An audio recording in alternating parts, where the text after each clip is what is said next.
and victory goes to the real playmaker. Hey everyone, Templar74 here with another Yu-Gi-Oh video, and today's Yu-Gi-Oh video will be an episode impression regarding the latest episode of Yu-Gi-Oh VRAINS, episode 58, and I gotta say, I'm actually torn on this episode, to be honest, and I'll explain why here in just a little bit. But before I ramble on too much longer about that, let's talk about the actual episode. So the episode begins where we left off last time with the continuation of the Bowman versus Playmaker duel.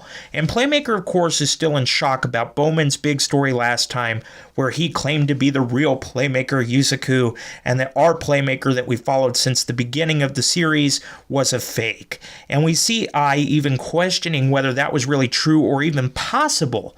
And we see Playmaker respond to Ai's question by not confirming or denying that this could be true. Rather, Playmaker just declares whoever wins this duel is the real Playmaker.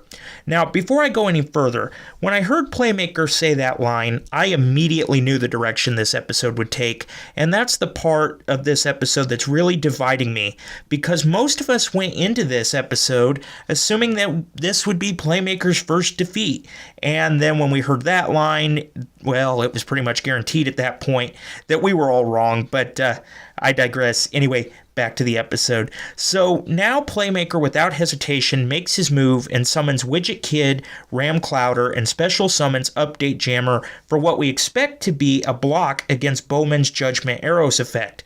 But due to Twin Hydrodrive Knight's effect, Update Jammer, being a wind attribute, has its effect negated. So instead, Playmaker Link summons Link 2 Detonator Deleter, and thanks to its effect can attack twice. But as Bowman counters, or tries to counter, Playmaker blocks him and ends up destroying Twin Hydrodrive Knight and launches a direct attack with Detonation Deleter special effect, a second attack. But Bowman manages to save himself from losing all of his life points with a quick play spell that allowed him to save his last 1,050 life points as Playmaker ends his turn. Now, during Playmaker's turn, I do want to make a note here that we see two different debates going on. The first one is with Ai as he tries to decide just who is his ally here, and of course, he goes with Playmaker, while Haru continues to question what Bowman is saying, and if Bowman wins, will he end up taking Playmaker's body? But anyway, as that's going on, we now move on to Bowman's move, and we actually see Bowman go into a fit of rage over this new memories he has, and his hatred for Playmaker is actually so strong that we see a lightning storm form out of nowhere as Bowman proclaims himself to be the emissary of revenge as he makes his move, summoning and special summoning Hydrodrive monsters and tokens before using Hydrodrive Cyclone's effect, lowering his life points to less than 1,000, as he proclaims that the requirements are met, much to Playmaker's confusion. Now, are you ready for this, everybody? The big twist of the episode. Bowman actually uses the skill Storm Access to select a random monster from the data storm.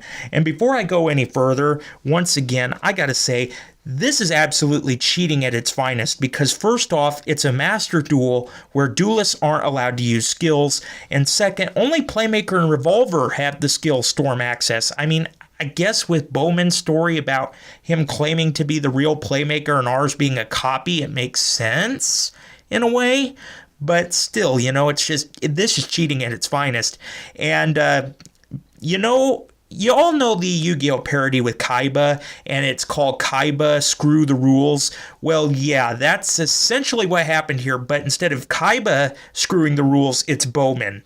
But anyway, before I ramble on too much longer about Yu-Gi-Oh parodies, which is a subject that could go on for all day, let's go back to the duel. So we see Bowman Link summon the new monster he acquired via Storm Access, Link 3 Hydrodrive Trident Lord, which has 3 attributes now as Bowman moves in to finish Playmaker off.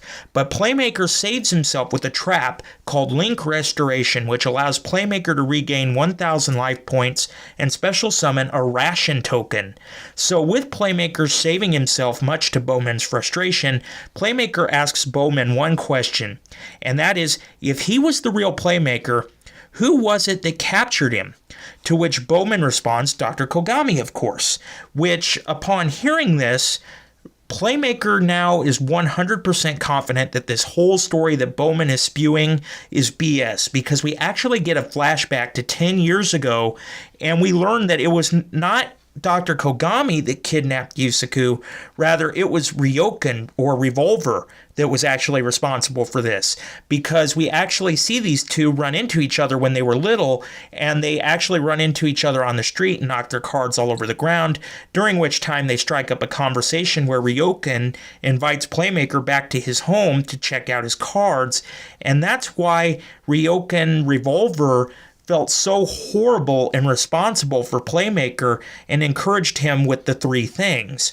Now, 3 things. That's where this duel begins its end, as Playmaker declares his 3 things, much to Bowman's surprise. And those 3 things Playmaker mentions are: 1. I, Playmaker, vowed to win the duel. 2. I will retrieve Jen's consciousness data. And 3. I will learn who Bowman is and who it is that is controlling him. Playmaker then makes his last move of the duel with the signature continuous link summon, followed by the fusion summon of Cyberse Clock Dragon, and ends up using its effects to defeat Bowman. But as we see this mysterious being retrieve Bowman after his loss, he tells him that it's okay, and we actually see Haru vow to Playmaker that they would be back and to stay tuned as the Wind World begins to vanish, and that's when Soulburner arrives as he and Playmaker log out before vanishing with the Wind World. And that was pretty much the episode.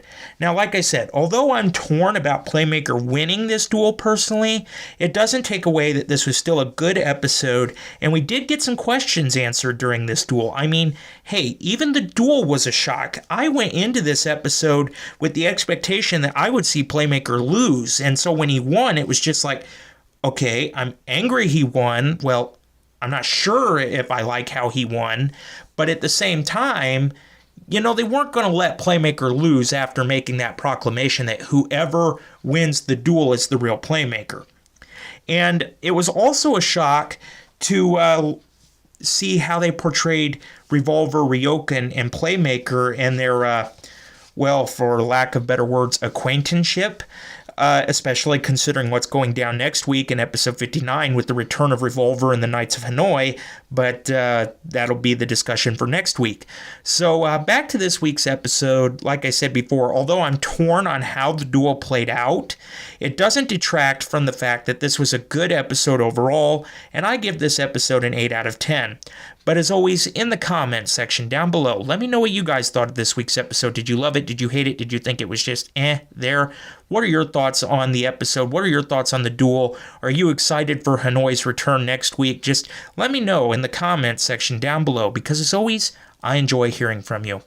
All right, everyone, as always, Templar74 signing off. Have a great day, everybody, and I'll talk to you all next time. Goodbye, everybody.